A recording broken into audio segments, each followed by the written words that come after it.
Hello guys and welcome back to my channel. Today I have the summary and analysis of chapter 10 of Jujutsu Kaisen Modulo. I feel like this chapter was so light compared to the previous two, except for of course the elephant in the room that everybody's addressing. But yeah, this feels like the happy time before destroying us once more. But before getting started, please don't forget to follow me on my social media. All the links are going to be in the description below.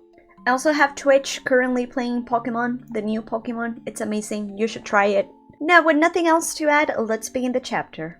So after the flashback of how everything went to hell in Simuria, we go back to the present time. We have none other than Usami in what seems to be a very important meeting talking about the whole situation with the Simurians. We have new characters that might or might not be relevant for future chapters. They don't even have a name, but the one that seems to be the most relevant at the moment and also the most annoying one is this guy. So after the incident with the creepy guy, the old guy, these people are not so sure if they should keep allowing so much liberties to Cross and Maru, because they saw the moment that Maru was about to attack Tsurugi when he was still unconscious right before, Cross decided to intervene. Despite the fact that Usami tried to get rid of the evidence, like he genuinely tried to delete that part of the video.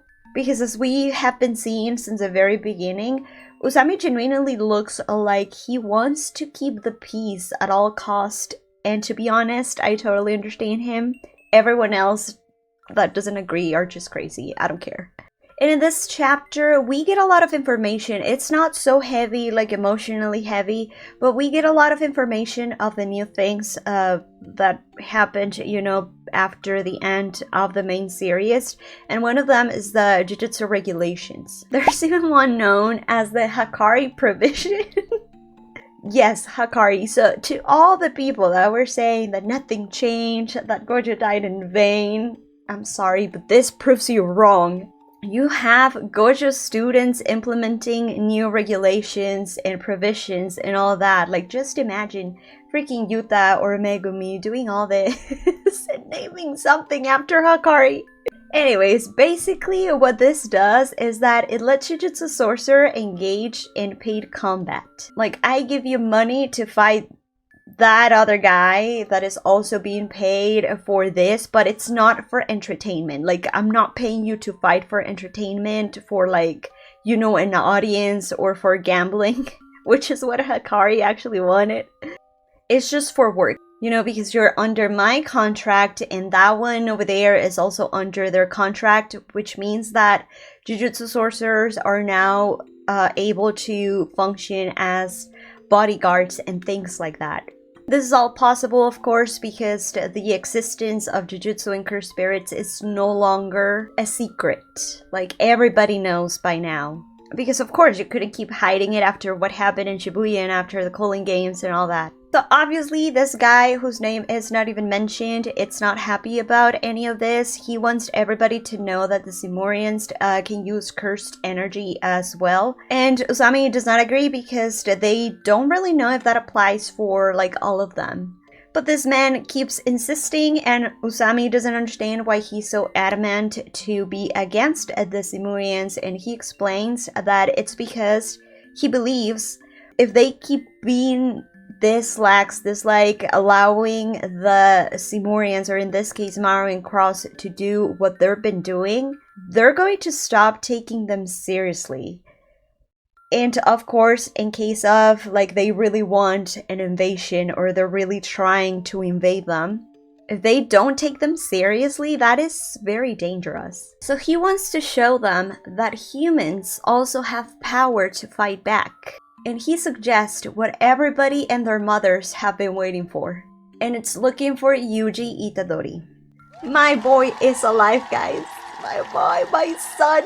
Now, I'm obviously very happy that Yuji is alive, but we need to calm the fuck down. Because everybody is already jumping to conclusions, very tragic conclusions. So please, for the love of Jesus and everything that is sacred in this world, stop creating a freaking tragedy. Because I've seen so many people saying that Yuji is all alone, like Gojo, that nothing changed for the strongest, things like that. And we don't know.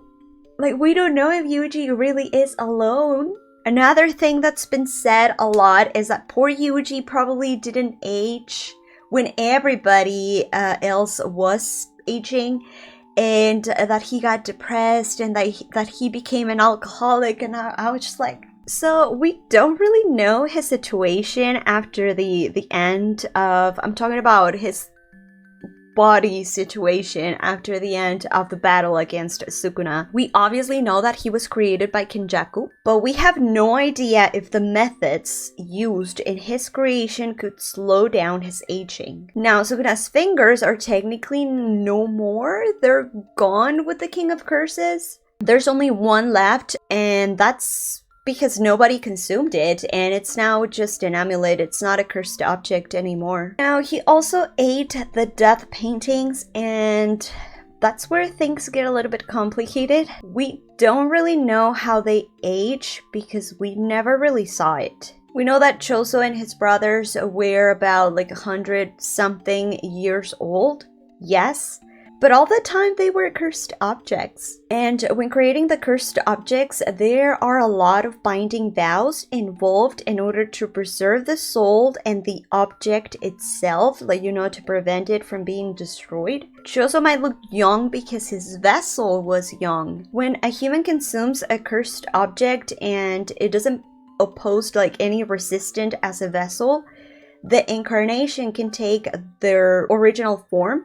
We saw it with Sukuna and his true form after taking over Megumi. That's also the reason why Eso and Kechisu look the way they look despite having a human vessel, just like Choso. Kashimo died of old age, and despite his vessel looking like him, the body remained young. So it's really very hard to tell. It's just speculation from, you know, the fandom at this point. Personally, I do believe that consuming the death paintings might have slowed down his aging, but just a little bit. Not too much. But that is just me. I don't know. Another thing that I saw a lot were people saying that at the end of the day, he died alone and that he couldn't fulfill his grandfather's wish of, you know, dying surrounded by people. But that's not what... That's not exactly what it all meant. It was about making connections with people, not necessarily having somebody holding your hand in your deathbed, which is still possible. I mean, Yuji is still alive. He could have met a lot of people throughout, you know, all the years that have been passed. So even if Nobara and Megumi are not with him anymore, that doesn't mean he is alone. So I think that this super depressing image that they're painting or saying that nothing changed for him or for the strongest, it's just jumping to conclusions, man. Let's wait a little bit until we see him. Now, I'm not going to talk about the whole Yuji is only the strongest because Yuta died, blah blah blah. No, we're not getting into that because that is losing the plot and the meaning behind the ending of Jujutsu Kaisen and what Gojo wanted, which is being strong together. Finding real strength in the connections that you make. So let's move on. Uzami is not having any of this and he calls this man out and says that he's seen everything from a very like individualistic perspective or from a very business-like type of thing, and that if he wants to go and die, he can do it. But don't drag all of humanity with him. I mean, he didn't say it with these words, but that's pretty much what he meant. Now we also have the point of view of the Simurians. After escaping their planet, they form what is a control council, and the head of it all is Dabura. So basically, they all come together and vote at the time of making, you know, important decisions. Majority of votes win, but there are votes that have more power than other votes. And even then, Dabura can still veto the decision. So after all the things that have happened, there are people that are not happy with the way things are being handled. And one of them is Osuki, this guy that destroyed Duda's work back when they were building the canal and that later decided to help. This guy doesn't like Maru and Cross and hates the fact that Dabura, an outsider as he calls him, is at the head of everything, and also blames him for the fact that they had to leave their planet when he didn't even want to fight to begin with. What Ozuki and the old guy with him want, it's just war. It's literally continuing with the cycle of hate. The Descant stole from us, so we should steal from the humans. And he even says it, that this time they're going to be like the Descant. And in another conversation separated from these two guys, we have Jabuloma and Cross that are actually withholding their answer about invading or not. Jabuloma says that he is doing this because Cross is doing the same, and he trusts Cross's decision or his judgment on this. Their votes are worth a total of 10 for each. I assume Maru's votes are also worth a 10 too. So they can really make the difference between invading or trying to coexist with the humans. Honestly, my perception of Jabuloma has changed so much. And I totally understand why Cross says that he admires him. Despite the fact that him, just like a lot of others of the Romelians, right, has a right to, like demand retribution or be angry at all the things that they've done. Because he lost his daughter to all this, the policies that were implemented against them. He still chooses to try and to follow the path left by Dura and the twins. Because he himself says it. You decide and I shall follow your lead. That's what I'm telling you. It's the path. It's the path. It's the twins as the path that Dura left. I'm going to get emotional again. I don't want to. Moving on, at the time of voting, Cross is obviously still dealing with all these emotions. It's a conflict in him. One part of him thinks of the time, humans showed kindness to him. He also remembers Dura's words and he sees his village before it was destroyed. It represents his desire to belong, his desire to have a place to call home again. And immediately after, we have the panel of that same village, but now destroyed. That's the fear left in his heart. The idea that if he doesn't continue with the cycle, the same thing is going to happen. It also represents the hatred left in him. We have another panel of someone holding, the ore, the Molkori, I think it's the name. I'm gonna put it on the screen. That represents the memory of his father at the time of his death. Holding on to that stone, literally the reason of their misery.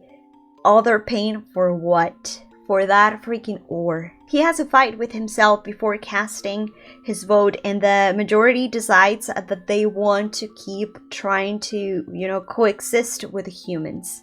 Of course, Ozuki is not having any of this shit. This whole thing is going just the same way it went with humans, Ozuki is the guy with no name from the beginning. In this case, Dabura is like... He's trying to go to bed, man. He's kind of bored. He reminds me of Sukuna. I miss him so much. I see him everywhere.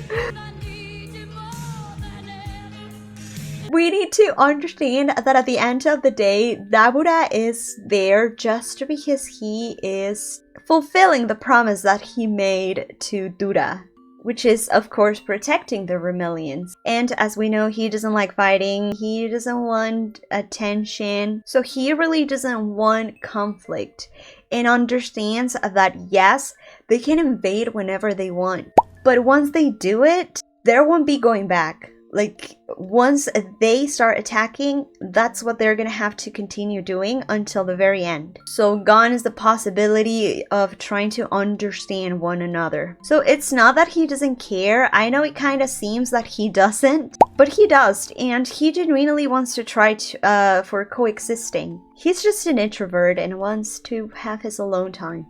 Now, this doesn't mean that in the case of conflict, he wouldn't jump in. He absolutely would if he has to. So after the Simurians vote for coexisting, Cross and Jamalova talk to Usami, Yuka, and Tsurugi, and they finally explain their situation and why they have to leave their planet. And we also get a little bit of information, very interesting information about the Kalians. It turns out that they are immortal. They don't die from natural causes or from old age. They have to be killed. So remember that panel, like the first time we got to see the Kalians, and they're like different shapes behind the big one that looks like a mixture between a zebra and a horse. Well, it's because they do come in many different shapes. They are all unique. And this has me thinking about the possibility of the Kalians being the Simorian version of cursed spirits. Which makes it even more interesting because of their connection with the Romillians, you know, the fact that they are not aggressive towards them but are aggressive towards everybody else. And that when Kalians died, they could cause the death of a Romillian. But this is, of course, just speculation based on the information we have so far. Take it with a grain of salt. Anyways, the way they decided, the humans and the Simorians, to come together and start knowing each other, it's by organizing a cultural exchange. And it's gonna be a dinner that Cross, Maru, Yuka, and Tsurugi are going to organize. Maru and Yuka, of course, are having the time of their lives, and Cross and Tsurugi are they're stressed out of their minds, bro. So I believe the next chapter is going to be our silly moment. With a little bit of seriousness here and there. Like the baseball episode in the main series before everything goes to hell. I'm extremely worried for Cross because he really is trying his best to follow the path that Duda set for him and for Maru. And that only means that the hit is going to be harder if he is already like this. Fighting his emotions like this.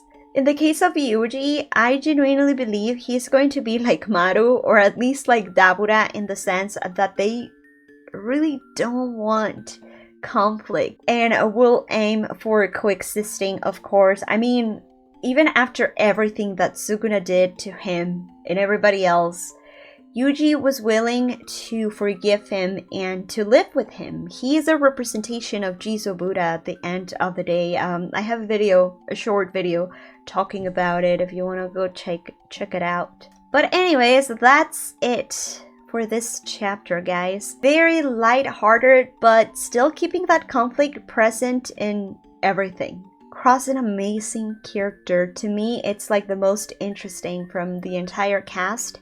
All because of that conflict that he's constantly fighting with. It's completely opposite to Maru. Maru knows what he wants and his resolve is not like shaking. His resolve is firm and is staying up there, guys. Like that is not changing. He knows that he wants coexisting and he's gonna try it until the very end. So anyways, thank you very much for staying till the end of the video. That helps me a lot with a partner. Thank you so much. Please don't forget to subscribe if you haven't already. Also follow me on all my social media. All the links are gonna be in the description below. Have a beautiful rest of your day and I will see you in my next video. Bye bye.